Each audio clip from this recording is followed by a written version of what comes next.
Bueno, buenas tardes. Hoy nos acompaña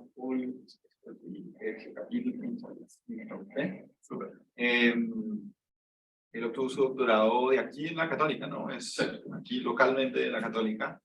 Y ahorita es un investigador y ingeniero en el Data Observatory, que está basado en la Universidad de Adolfo Ibáñez. Entonces, bueno, eres experto en cuantificación de incertidumbre, en Deep Learning, High Performance Computing, y ahora último más Physics Informed Machine Learning, ¿cierto? Sí. Bien, entiendo lo que nos van a hablar. Sí, voy a estar comentando y agregando más detalles. Bueno, pues entonces demos un aplauso para darle la bienvenida. Ya, así que no necesito eso, voy a estar. No. Sí. Ya, bueno, gracias por la invitación, muy feliz de estar acá. No volví hace un tiempo y igual tengo varios años estudiando en la Católica, así que feliz de estar presentando hoy y hablando desde mi perspectiva. Y igual quiero transmitir un poco mi experiencia con estos años en que empecé a acercarme al mundo de ciencia de datos y que vean para los alumnos y también para los académicos, para ver esa experiencia y poder transmitir un poco algo de enseñanza. Ya. Tenemos esta cuatro partes, tengo algo de tiempo, así que bueno, ahí voy a poder dar detalles, etcétera. Pero habrá una introducción, después voy a presentar un poco lo que hago en el Data Observatory y presentar esa organización. Y vamos a seguir con el paradigma datacéntrico, que es algo de un poco el corazón de esto. Son temas que se están moviendo muy rápido en los últimos años. Y llegaré a lo que es el Physics Informed Machine Learning, que también son técnicas que han llegado en el 2017 y que están empujando muy fuerte y hay muchas aplicaciones. A ver, ¿se ve? Sí. Bueno, ahí la línea de tiempo un poco, voy a contar mi vida, pero yo creo que igual con el recorrido que tienen todos ustedes están siguiendo más o menos ese camino. Pero había llegado a Chile al principio para hacer un doble título. Estudiaba en Francia. Me metí a ingeniería industrial con la especialización en matemáticas y de ahí empecé a hacer investigación. Hice el doctorado luego y bueno, ahí vamos a seguir, pero primero eso es como el core y en que empecé a hacer investigación. Además hice el doctorado que era más de análisis numérico, ya que son ingenieros matemáticos, ya ven, elementos finitos, problemas de onda, de propagación, hacer cuantificación de incertidumbre. Así que me dedicaba a todo eso. Y hay una parte bien teórica, igual hay que meterle a computación, a programación para poder usar los solvers, etc. Y eso era la primera parte. Luego, después de ese doctorado, empecé a trabajar en un postdoctorado en la UAI desde hace 2 años. Y esto me llevó más a una parte más de computación, más de HPC y a todo ese nuevo paradigma que es Physics Informed Machine Learning, que voy a estar presentando y que llegó hace poco, y van a ver que se acoplan un poco las cosas, porque hay una parte igual donde es importante saber cómo funciona el análisis numérico, análisis de ecuaciones diferenciales, pero hay otra parte que es full deep learning, simulación, cálculo en servidores, etc. Y para terminar un poco también con mi experiencia, porque bueno, está llegando súper fuerte todo el mundo de Data Science, así que tengo igual una parte de experiencia práctica, eso fue en paralelo de toda esa investigación, pero fui cofundador de una empresa que se llama Yachai, donde hacemos consultoría en ciencia de datos y sobre todo tenemos un medio de comunicación, donde hacemos visualizaciones de datos. Así que eso también hizo que empecé a seguir las tendencias en todo el mundo de Data Science y vi lo que pasaba en el mercado real con los proyectos y todo lo que empujó con todo esto. El Data Observatory. Estoy en el Data Observatory desde hace 6 meses. Es una organización que tiene una particularidad porque es pública, privada y académica. Participa el ministerio, como el Ministerio de Educación y el Ministerio de Ciencia, y tiene como miembro fundador Amazon Web Service, que es la parte privada, y la Universidad Adolfo Ibáñez. Así que ahí ven que tiene ese grupo, esa particularidad, con una parte pública muy fuerte, sector público, pero también trabajando con esa empresa, por ejemplo, de Amazon Web Service, que está liderando todos los temas de cloud computing y toda la parte más de infraestructura. Y el Data Observatory tiene como misión lo de adquirir hacer el storage y procesar, analizar grandes cantidades de datos. Así que pueden ser, en el caso de Chile, que es un laboratorio a cielo abierto, pueden ser datos astronómicos, datos satelitales, datos, por ejemplo, hay mucho que hacer en la parte de datos reales sobre las personas de salud, cómo implementar buenas políticas públicas, poder hacer retroalimentación, etc. Y toda la misión es tratar de posicionarnos como un líder a nivel nacional e internacional en toda esta parte, más de todo lo que tiene que ver con datos abiertos. Pilares estratégicos, una parte muy de datos, que es la parte más natural. Soluciones, ahí tiene que ver con todo lo que es infraestructura, realizar dashboard, procesar datos, armar aplicaciones en la nube. Una parte de redes, así que bueno, muy feliz de estar acá también para poder conectarme con las personas de la Católica, de SEñA, etc. Y una sección de talento, donde tratamos igual de promover esos cambios que están llegando muy rápido en el mundo de ciencia de datos, de inteligencia artificial, y cómo tratar de seguir y estar en la vanguardia a nivel internacional. Y esto se hace con colaboración, trabajo interdisciplinario. Estamos realizando muchos proyectos, en particular con el sector público, para ayudarlos a hacer la transformación digital, poder modernizarse, implementar mejores medidas, etc. Esto pasa obviamente por la parte de Amazon, donde está todo ese mundo de computación elástica, cómo hacer para escalar problemas en servidores, hacer los cálculos y toda esa parte que son muy importantes hoy. Y ahí, para terminar con esa presentación más de Data Observatory, van a ver cómo todo esto se está relacionando con el paradigma datacéntrico. Estamos en algunas áreas de investigación importantes, que son también importantes para Chile, que son más de astronomía, observación de la Tierra, recursos naturales y sociedad. Hay algunos proyectos, yo voy a estar hablando de algunos que están más relacionados con eso de inteligencia artificial. Bueno, pero tenemos proyectos en todas esas áreas de investigación con distintas universidades, distintas instituciones públicas, y bueno, seguimos avanzando con esto. Esto nos lleva al paradigma datacéntrico. Acá viene ese circulito, ese diagrama de Venn que yo encuentro bien interesante, donde aparecen las terminologías que tienen que ver con datacéntrico. Ahí van a ver, por ejemplo, que aparece Data-Centric AI, que es la inteligencia datacéntrica, inteligencia artificial, y para que vean lo rápido que está evolucionando eso, por ejemplo, este preprint, ni siquiera son papers publicados porque la cosa va muy rápido y con los procesos de revisión en general hay mucha literatura que está apareciendo que ni siquiera está publicada todavía, pero este paper es del 2 de abril. Así que, bueno, yo diría que hasta hace 2 meses no había visto tantos papers sobre la parte datacéntrica en inteligencia artificial.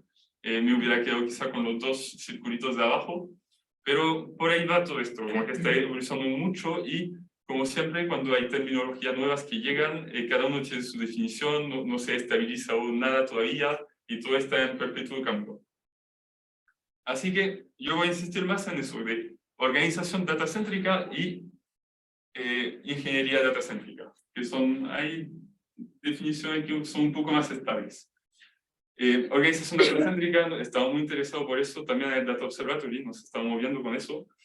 Acá un esquema que espero va a explicar fácil cómo es, pero en general las empresas, las instituciones, todos quieren ser ya data-driven en los últimos años. Tener una organización que igual toma decisiones en base a datos es algo que todos tratan de alcanzar. Y en general tenemos un modelo bien secuencial. Uno tiene sus datos, va a armar modelos, tratar de sacarle alguna inteligencia a los datos, procesar, etc. El camino normal es que uso una aplicación de visualización, una aplicación web, voy a hacer mi diagrama, etc. Y puedo sacar mis decisiones, mostrar al gerente o a la persona que toma la decisión y le voy a decir, ya, hay que hacer eso. Esto es lo que pasa hasta ahora en las organizaciones y ven que es bastante secuencial. Ahí está toda la fuerza del paradigma más datacéntrico en las organizaciones.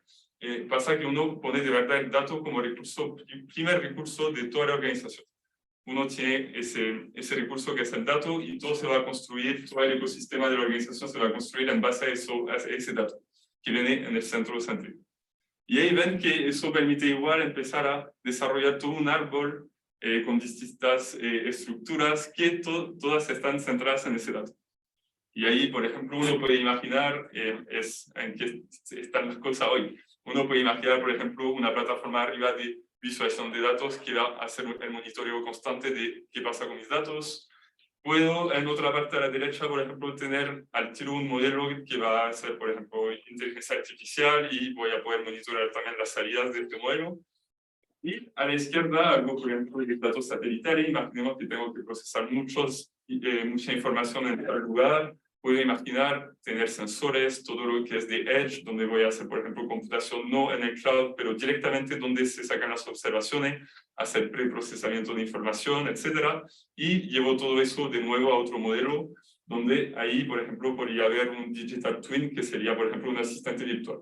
Sin hablar necesariamente de metaverso ni nada, pero ahí podría tener a un asistente que sería otra voz para mí, que me va a dar algunas recomendaciones, me va a decir que tengo que hacer tal cosa, etc. Y que ven que se despliega así toda una organización en base a ese dato. Con el dato salud estamos trabajando en un informe, estábamos en eso, en cómo hacer para que en Chile se implementen más organizaciones datacéntricas y cuáles son los desafíos para llegar a ese tipo de estructuras. Acá, ahí abajo, yo dejaré el PDF, pero son todas las referencias. Hay un paper muy bueno sobre ingeniería datacéntrica, al que voy a llegar ahora porque nos vamos acercando a los de los pins que voy a explicar. Pero eso es para seguir con esa infraestructura más datacéntrica.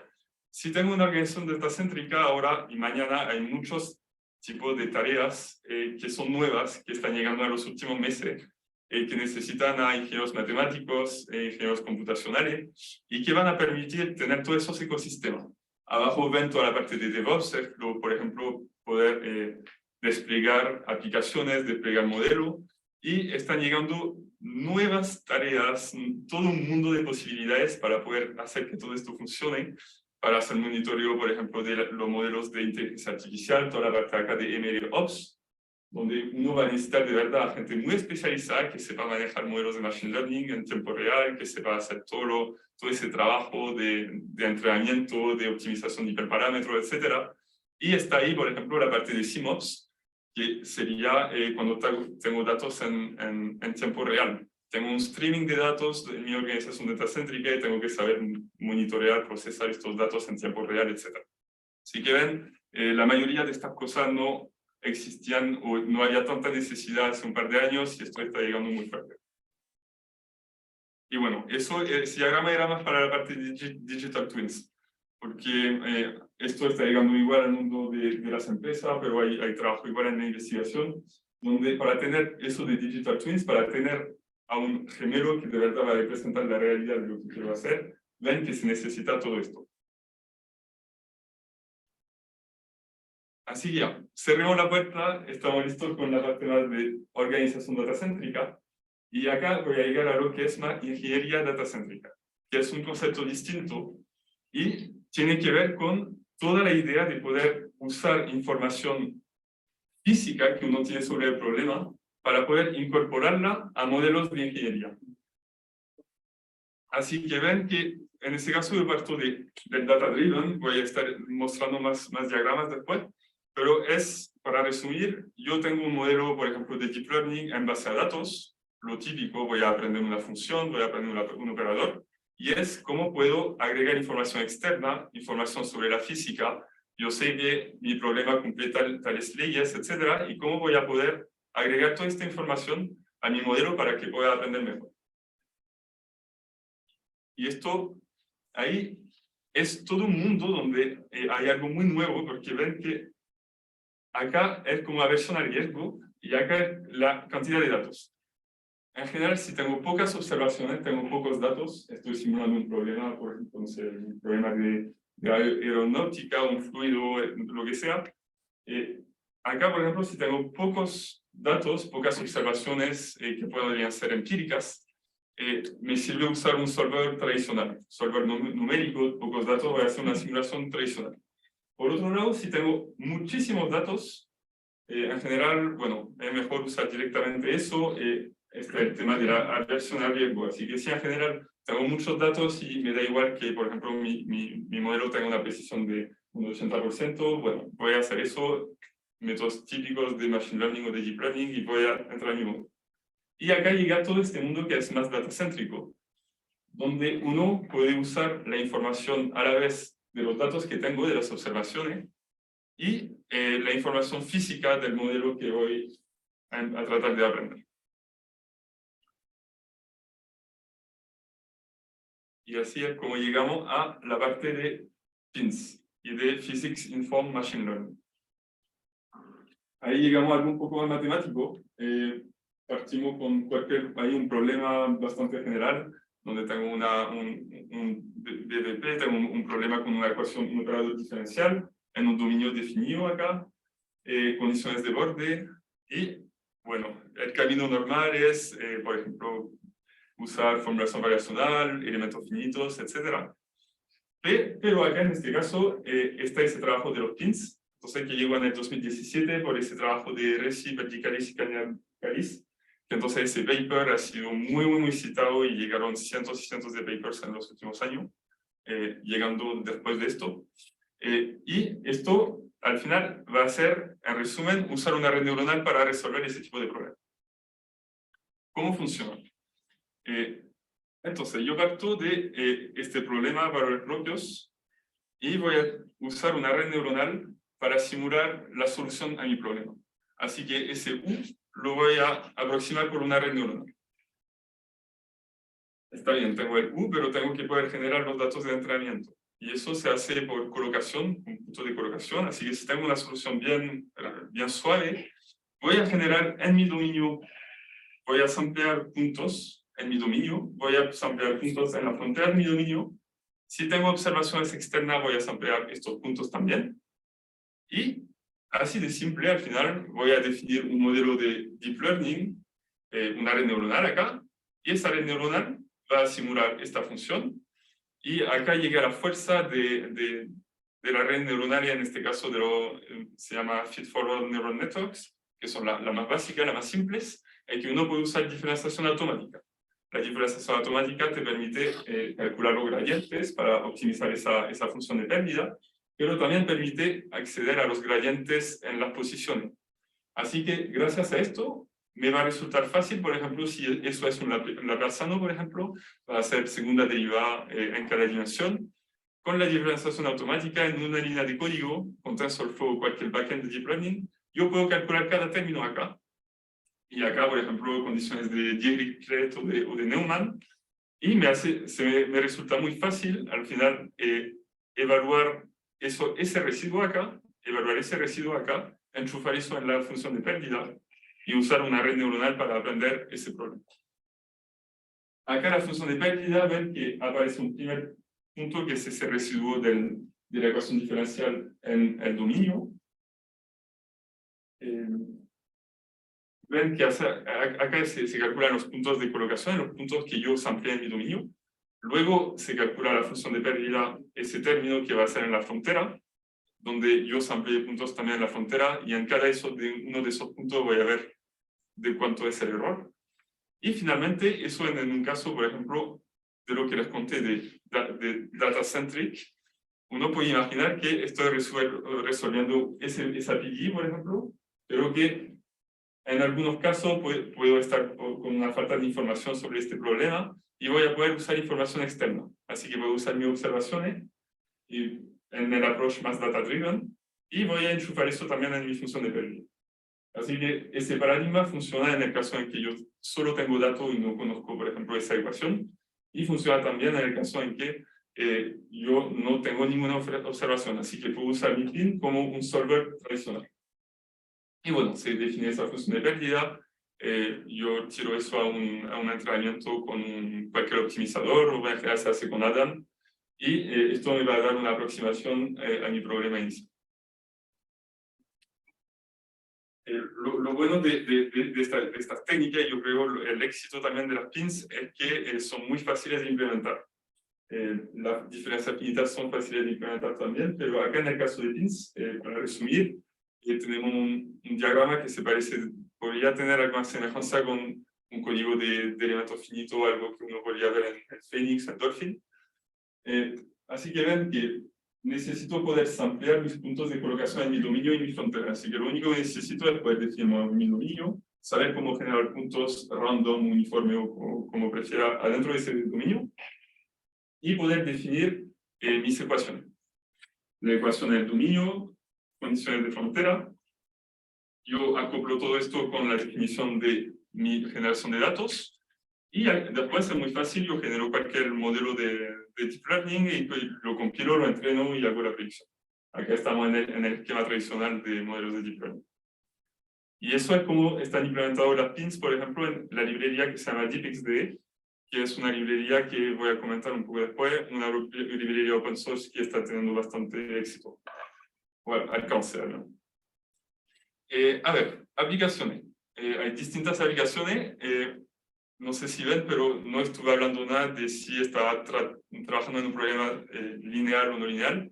Las pins se aplican de la misma forma a problemas no lineales, así que no hay que hacer procesos de linealización ni nada. Yo puedo aplicar directamente mi pin. Es bastante simple en el caso de problemas con multifísica porque son funciones de pérdida, así que en la fórmula débil, es decir, trabajando solo con funciones de pérdida, podría imaginar que yo voy a agregar un término en la función de pérdida para, no sé, el calor, un término en la función de pérdida para un fluido que está pasando por mi objeto, etc. Y es bastante fácil agregar componentes distintas. Funciona muy bien para resolver ecuaciones diferenciales de alta dimensión, porque, como siempre, la parte de dimensionalidad acá no llega directamente, porque sabemos que las redes neuronales en general son muy buenas para aproximar funciones de alta dimensión, y lo que estamos haciendo en la PIN es solamente generar puntos de colocación en el dominio. Así que uno puede usar sampleos tipo Quasi Monte Carlo, etcétera, y poder adelantar esos problemas de dimensionalidad. Y también sirve en los casos de ecuaciones estocásticas, con, por ejemplo, un parámetro que va a ser estocástico, todo ese mundo acá. Quiero insistir quizá en la parte de problemas inversos, ahí también es muy potente, porque si volvemos un poco atrás, acá, bueno, no sería exactamente la misma notación, pero se va a entender igual. Podemos imaginar, por ejemplo, acá, no sé, que tengo una ecuación de Helmholtz, donde no voy a conocer, no voy a conocer el número de onda. Acá yo puedo entonces imaginar que hay un parámetro que es desconocido, y acá llegamos a toda la parte de problemas mal puestos, y esa es la fuerza. Yo pongo algunas observaciones y voy a resolver ese problema inverso, donde al final, por ejemplo, ese parámetro que yo no conozco, lo voy a aproximar y ponerlo como peso dentro de la red neuronal. Así que si trabajo en un problema forward, problema directo o problema inverso, no tengo casi que cambiar nada en mi código, y uno sabe que al final resolver el problema inverso es una tarea bien difícil. Así que esa es una gran fuerza de esas pins, que bueno, puedo aplicar a problemas mal puesto, bien puesto, todo en general me va a dar una solución.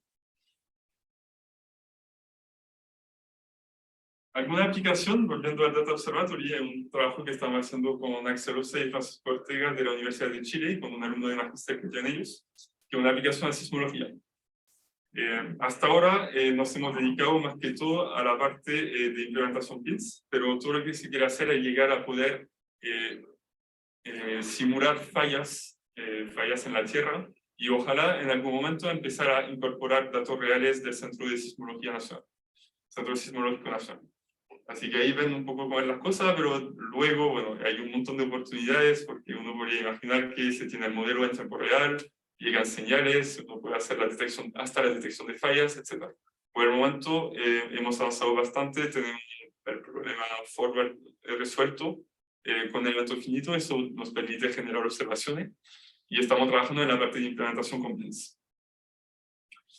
Otra aplicación es un trabajo que hice en conjunto con Gonzalo Ruz de la Adolfo, con mi postdoctorado. Perdón, ¿te puedes volver? Exactamente qué es lo que están solucionando. Acá o sea, tienen los datos de elementos finitos. Claro. Y eso lo usan como sintetization al modelo. ¿Y qué es lo que están tratando de hacer? Son todos los problemas de simulación de falla Entonces, acá no lo tengo, pero tenía una superficie abierta arriba, vas a tener una falla así que va bajando. ¿Pero la falla en está medio. fija o ustedes están metiendo Acá datos de muchas fallas? O... Por el momento tenemos una falla que vamos, por ejemplo, parametrizando, así que es una falla fija. Por el momento estamos tratando de reproducir un problema de elasticidad, lo tenemos implementado en Phoenix, por ejemplo. Y ese primer paso es poder resolver la misma cosa, pero con el problema forward, pero con pins. Y luego vamos a los pasos siguientes, una vez que tengamos ese forward resuelto con pins, sería empezar, por ejemplo, a decir que no vamos a, en la falla, por ejemplo, hay un término de fuente y podríamos tratar de ver cómo, bueno, tratar de identificar esa fuente. No estamos todavía moviendo las fallas, pero ese sería otro. El problema forward explica los weights, o sea, los movimientos sísmicos en distintos puntos de la superficie. ¿Cuál es como el output del...? El output es el campo de desplazamiento en cualquier punto. Ah, ya. De desplazamiento, ¿no? Ya. Sí. Pero Yo podría mostrarle las ecuaciones, o sea, la formulación del problema. Yo estoy llegando al mundo. Ya, Feli le muestro después, porque ahí yo las ecuaciones yo nunca trabajé en elasticidad, así que...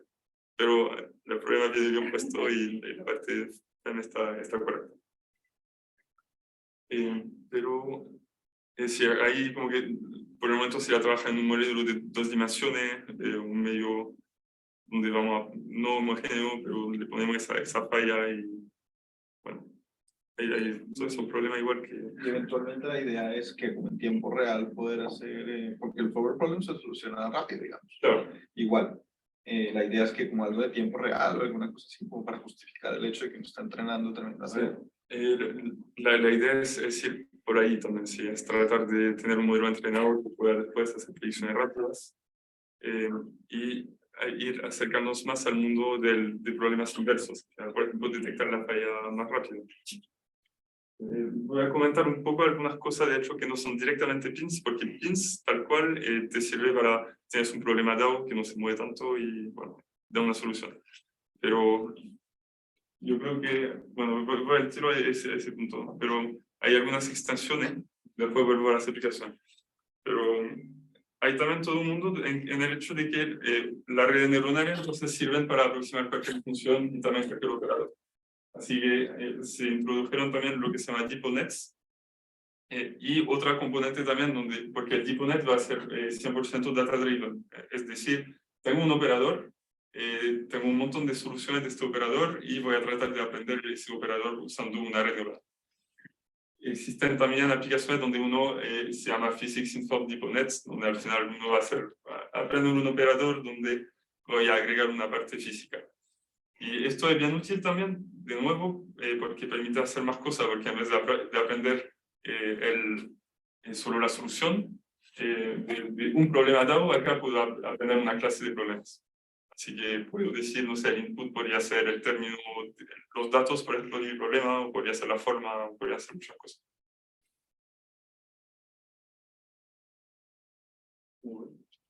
Bueno, un poco de YouTube. Acá, por ejemplo, otra aplicación de los pins, que fue un trabajo que hice hace un par de meses, donde uno resuelve operaciones como operaciones ecuaciones de operadores, pero con un lado derecho que es estocástico. Así que, bueno, para cada realización, al final voy a tener un término de fuente distinto y quiero, por ejemplo, estimar los momentos. Esto es el primer momento, en este caso es la esperanza, no sé, o la función de covarianza, por ejemplo, de mi modelo, y quiero estimar los efectos en mi solución de una perturbación en el término de fuente. Una forma de hacer eso, por ejemplo, es hacer lo que se llama más de ecuación Monte Carlo. Yo puedo hacer 1000 simulaciones, yo saco el promedio, la varianza y listo.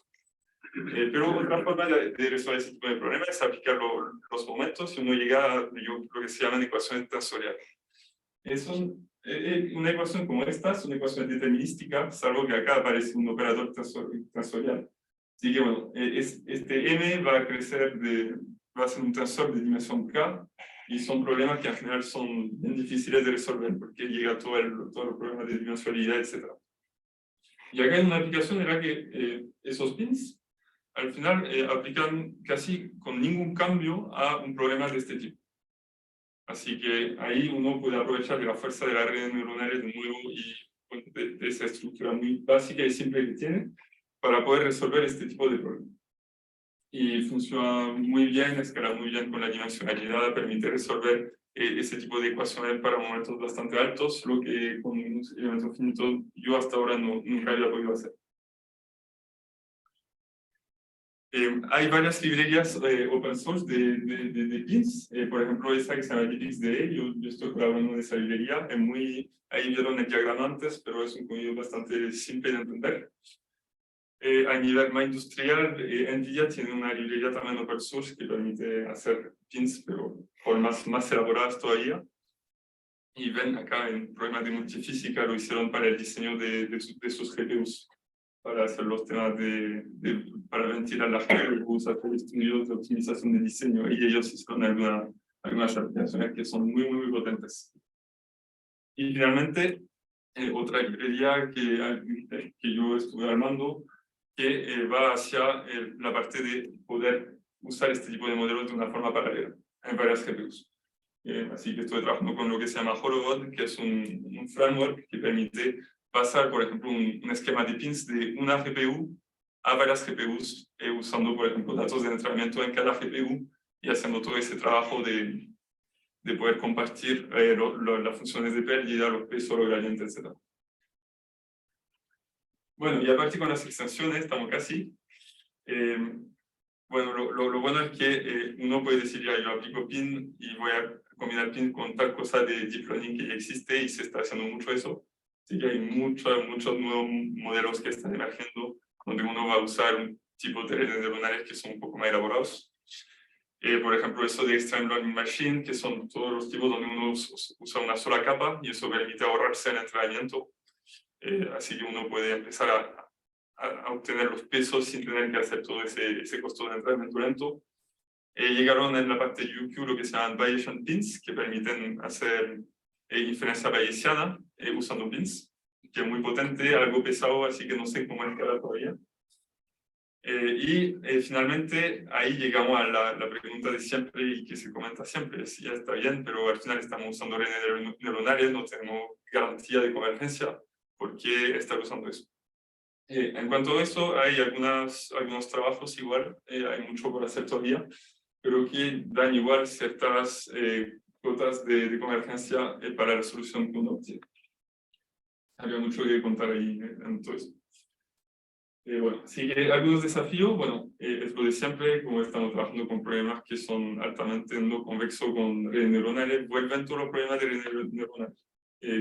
¿Quién me va a decir que mi solución está aproximando bien mi problema, etcétera?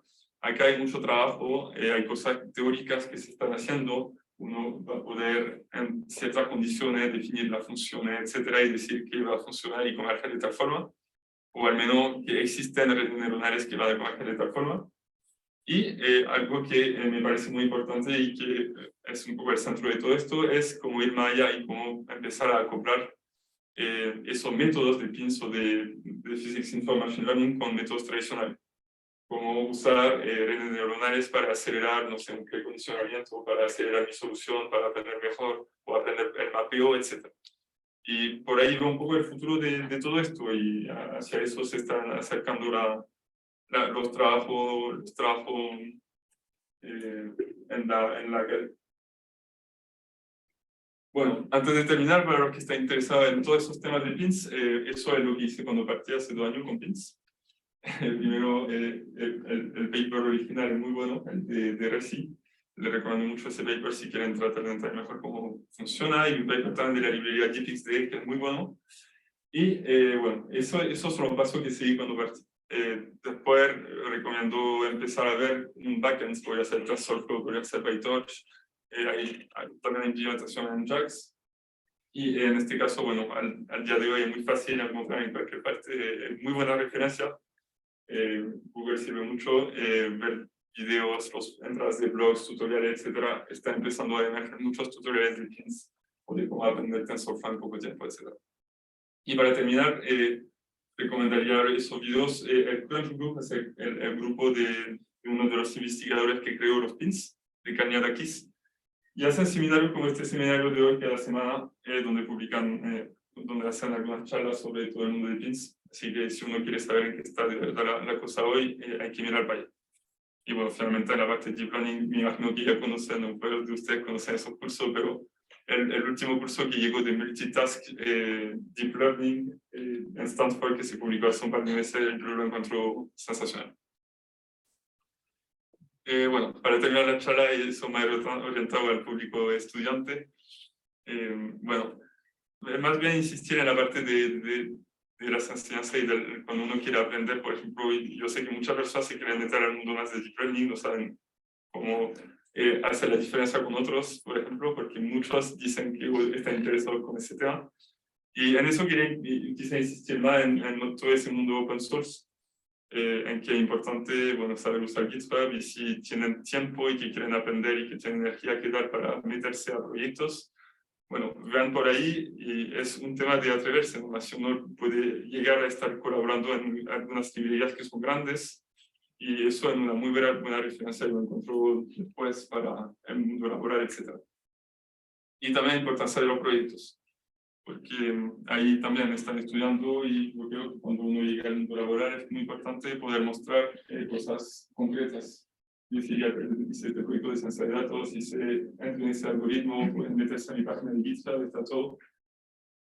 Y yo encuentro que eso es muy bueno, es una diferencia tremenda.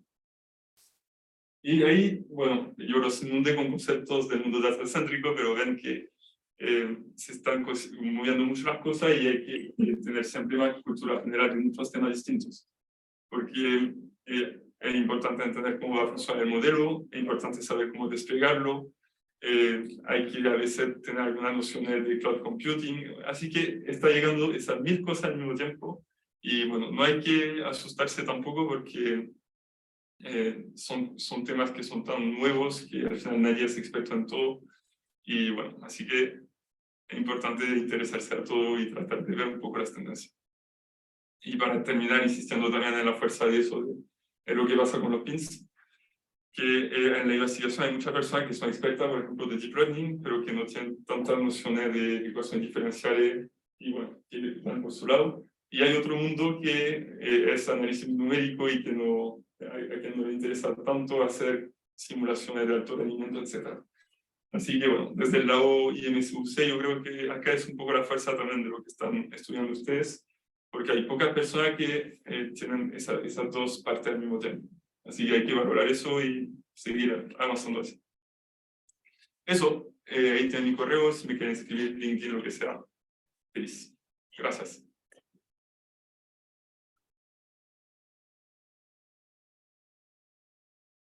Preguntas.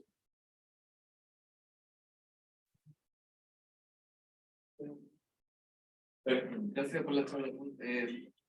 Tengo un par de dudas acerca de implementaciones con PIN. Primero, la de elastodinámica, no me queda claro, o no sé en realidad, si es que ahí también entrenas con tiempo o la parte temporal la haces distinta, o entrenas con el operador temporal y... No hay parte temporal en lo que te muestro.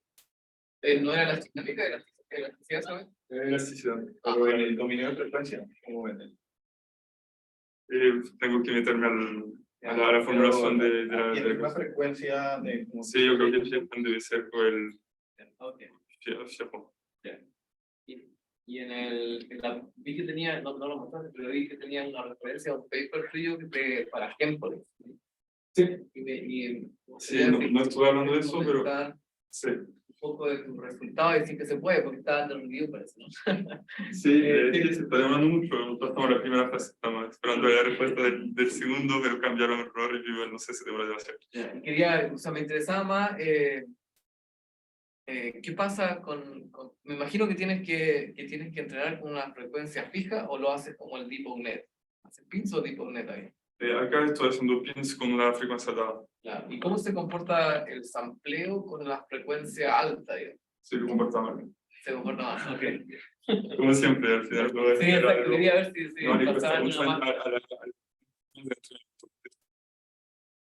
tema de puntos, bueno, ahí puedes ver, pero eso de maldición, curse of dimensionality, etcétera, el tema del número de puntos de sampleo que necesitas, entonces el punto de colocación va a decir, voy a fijar en tal punto y voy a calcular el residuo y listo.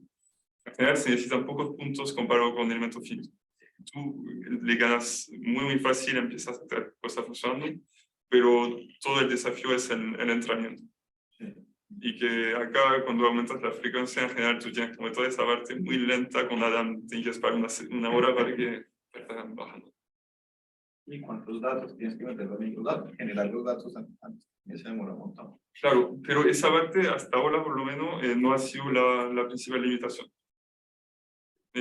Acá este trabajo yo estaba empujando y bueno, Eso es lo que no es la principal limitación, al tiempo que se demora el entrenamiento.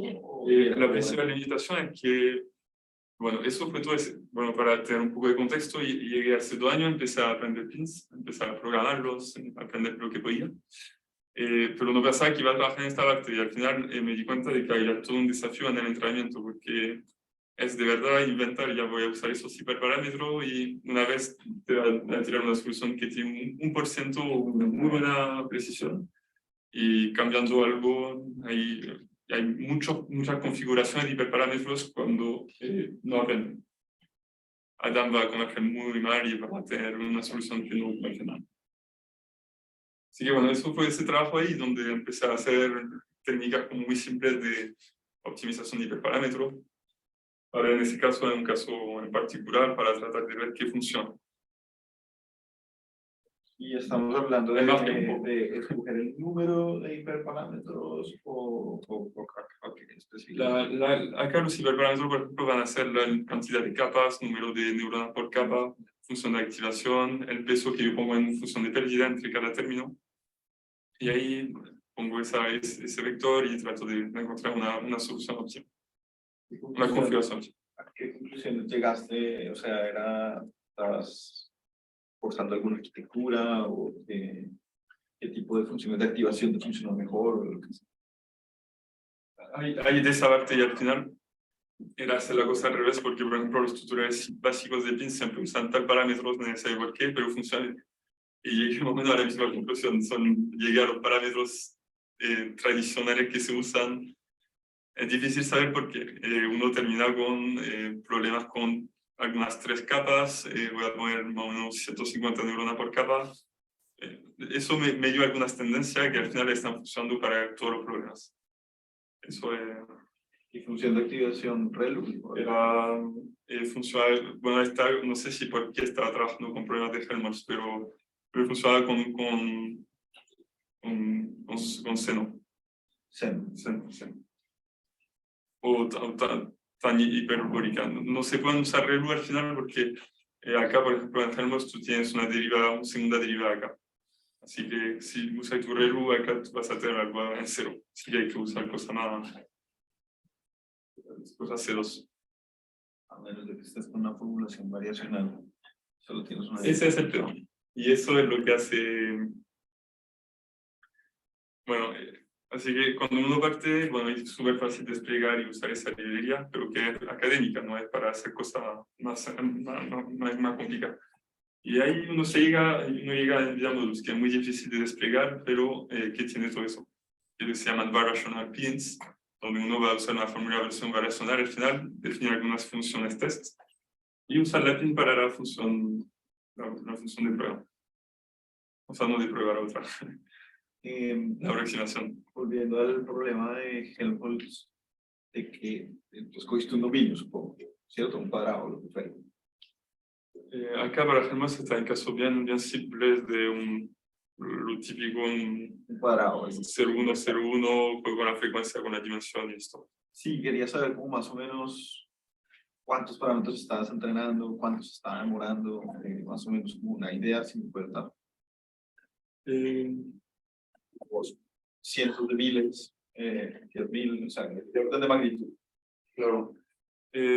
Acá, por ejemplo,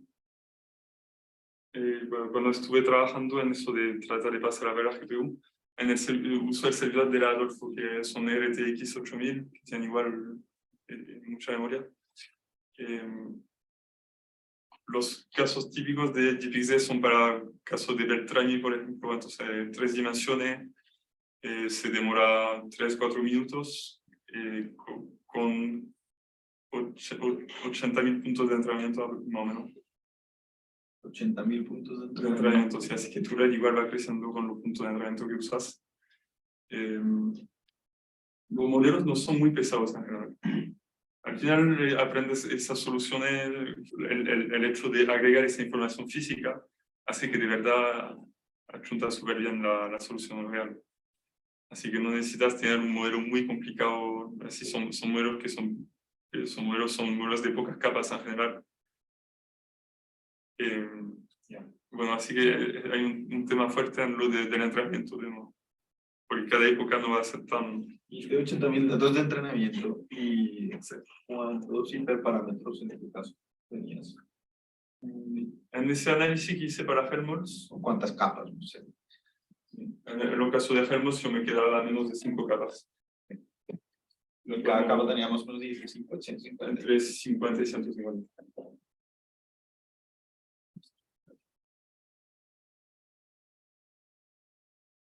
Si es que nosotros Para también volver, tratamos sí, de hacer, pues quiero tener más o menos una idea Sí. de orden de magnitud. sí, Estamos bien, estamos mal. no sé, ¿Qué tanto la diferencia? pero todos estos casos aquí, yo creo que, bueno, todavía no sé ahí cuando uno llega a cosas de verdad grandes, pero estos casos, si tienes una muy buena GPU, si trabajas con una A100 o lo que sea, con una sola GPU no vaya para problemas académicos normales, no vas a usar tu GPU con todo su potencial. Te va a dejar se va a demorar porque el entrenamiento es lento, pero no vas a poder hacer mucho.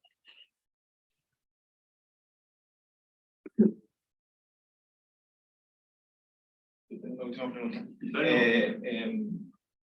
Han tratado de ver algo de interpretabilidad? O sea, extraer los parámetros, en base a los parámetros que aprendieron, tratar de decir algo del sistema interpretado o no han llegado. Yo no he hecho nada y no he visto trabajos que lo hacen en la parte más de Physics Information Knowledge.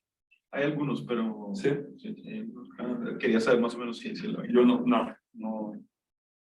Listo. Bueno, pues agradezcamos ya.